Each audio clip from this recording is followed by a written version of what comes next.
क्रांतिकारी नौजवान साथियों, आज हम लोगों की पिछड़े वर्ग की झारखंड में जो स्थिति है वो काफी हास्यास्पद स्थिति है। कहने को तो हम लोग बहुसंख्यक है, हमारी आबादी 52% है, लेकिन हमें फिर भी सरकार ने अधिकार से वंचित कर दिया गया।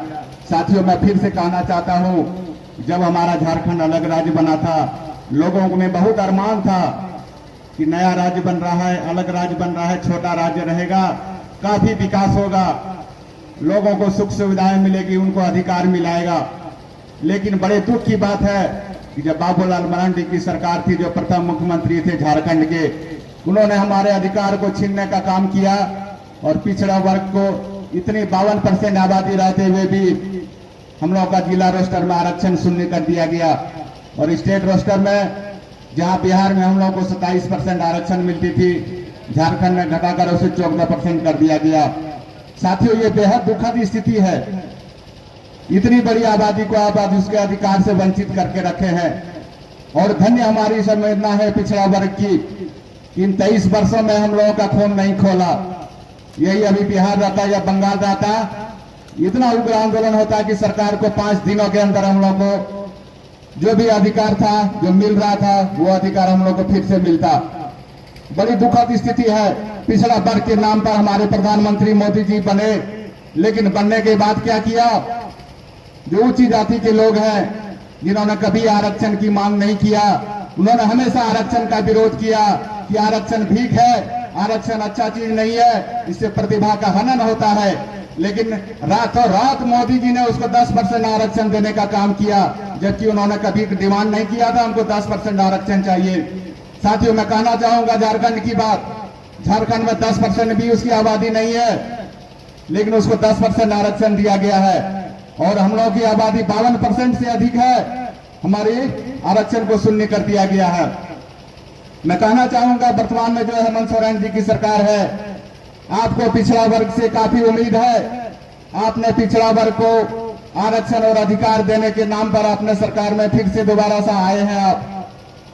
आप अच्छा काम कर रहे थे। पूर्व में चंपई सोरेन जी की सरकार ने घोषणा किया कि जाति जनगणना कराएंगे, हम लोगों ने उसका तहे दिल से स्वागत किया कि अब झारखंड में भी जाति जनगणना होगी। लेकिन साथियों, फिर से उसको ठंडे बस्ते में डाल दिया गया है। जबकि आरक्षण सरकार चाहती तो त्वरित गति से कराती और इलेक्शन से पूर्व आरक्षण हम लोगों को जाति जनगणना करके आबादी के हिसाब से आरक्षण हम लोगों को मिलता। लेकिन ये बहुत दुखद स्थिति है कि वर्तमान में जो हमारी सरकार है, ये सरकार भी पिछड़ों की हितैषी नहीं है। ये भी हम लोगों को झुंझुना थमाने का काम कर रही है कि जाति जनगणना कराएंगे। साथियों, मैं कहना चाहूंगा, अभी एक बेरोजगार साथी बता रहे थे कि काफी उन्हें उम्मीद थी कि झारखंड में हम लोग को नौकरियां मिलेगी, लेकिन दुखद स्थिति है जो ईडब्ल्यूएस कोटा में पिछड़ों को जो अभी तत्काल आरक्षण दिया गया है, जो कि ऊंट के मुंह में जीरा साबित हो रहा है, उस पर भी लोगों को अधिकार नहीं मिल रहा है। अभी जैसे बता रहा था कि सरैयाहाट में ईडब्ल्यूएस कोटा से ईडब्ल्यूएस का सर्टिफिकेट नहीं बन रहा है, किसी किसी प्रखंड में बनाया जा रहा है, जामा में, जरमुंडी में, लेकिन क्या सरैयाहाट में अलग नियम है? मैं जिला प्रशासन से मांग करता हूं कि पूरा जिले में एक रूपता आनी चाहिए और जो भी तत्काल अभी ईडब्ल्यूएस कोटा में आरक्षण दिया गया है उसको तत्काल फुलफिल करे और कैंप लगा के वैसे विद्यार्थियों के लिए ईडब्ल्यूएस का सर्टिफिकेट बनाया जाए। हम लोगों ने इसके लिए अभी जो हम लोग ज्ञापन देंगे, हम लोग महामहिम उपायुक्त महोदय से भी इस पर बात करेंगे कि तमाम प्रखंडों में ईडब्ल्यूएस का सर्टिफिकेट बनना चाहिए। साथियों, मैं कहना चाहूंगा, 1931 में यहाँ जाति जनगणना हुई थी, जब यहाँ पर अंग्रेजों की सरकार थी, हम लोग गुलाम थे। उस समय जाति जनगणना हुई।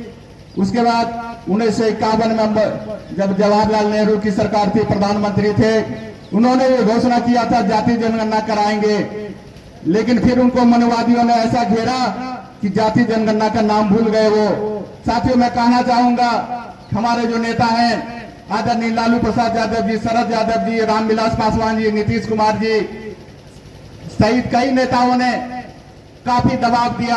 तो मनमोहन सिंह की जो सरकार थी यूपीए 2 में, उन्होंने जातिगत जनगणना कराया, पूरे देश में जनगणना हुआ। लेकिन दुर्भाग्य की बात है, जनगणना पूरा होने से पहले चुनाव हो गया और 2014 में माननीय नरेंद्र मोदी जी की सरकार बन गई केंद्र में। और मोदी जी ने कहा मैं जाति जनगणना का प्रकाशन नहीं कराऊंगा, इससे समाज में विद्वेष फैलेगा। साथियों, मैं कहना चाहूंगा जातियों में अगर आप जाति बनाए हो तो जाति की जनगणना में क्यों विद्वेष फैलेगा? आप जाति के आधार पर सब चीज करते हो, जाति के आधार पर ईडब्ल्यूएस को आपने 10% दिया, तो फिर यहाँ जाति के आधार पर जनगणना जो हुई थी उसको प्रकाशित क्यों नहीं कर रहे हैं? साथियों, हमारे जो मोदी जी प्रधानमंत्री स्पष्ट कहा दिए कि मैं जाति जनगणना कभी नहीं कराऊंगा, उसके बाद भी पिछड़ा वर्ग अगर उसको सपोर्ट करते हैं, ये हमारे लिए काफी तौहीन और दुर्भाग्यपूर्ण है। हम लोग ऐसे ही उसको सपोर्ट करते रहेंगे पिछड़ा वर्ग के नाम पर, तो आगे वाले जो दिन है हम लोगों का तमाम अधिकार को छीन लिया जाएगा। हम लोग कहीं के नहीं रहेंगे। पिछड़ा वर्ग में जो हम लोग को आरक्षण दिया गया है वो छीन लिया गया।